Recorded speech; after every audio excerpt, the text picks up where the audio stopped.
There's a lot that holds us back from trying out psychotherapy. There's the idea that you have to be a little mad or harbour some huge and strange problem to go and see a therapist.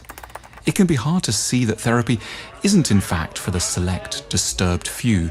It's for everyone, because actually it's entirely ordinary to be rather confused, a bit anxious, and sometimes challenged by relationships, family life, and the direction of your career. So really, the only qualification for going to therapy is to be a normal human being. There's also the worry about the strangeness of it all. It'll be you and someone you've never met, to whom you're expected to divulge nothing less than your inner life. Why not talk to a friend? Well, firstly because friends aren't properly trained to listen. As one will have noticed, they interrupt a lot. And secondly, because it's sometimes easier to tell someone who has no prior knowledge or expectations of you the big and important things about who you are.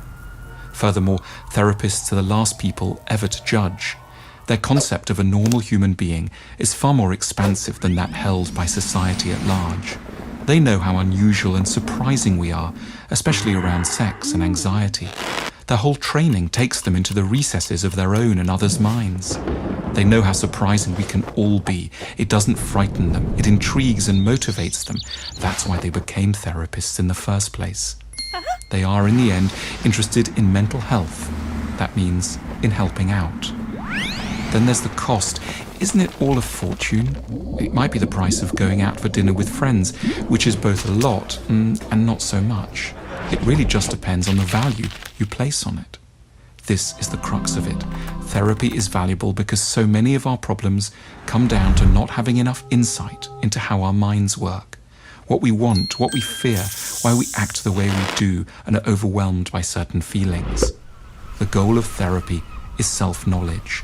By talking a lot to someone who listens very carefully over many weeks, you come to deeper insights into the mind you inhabit.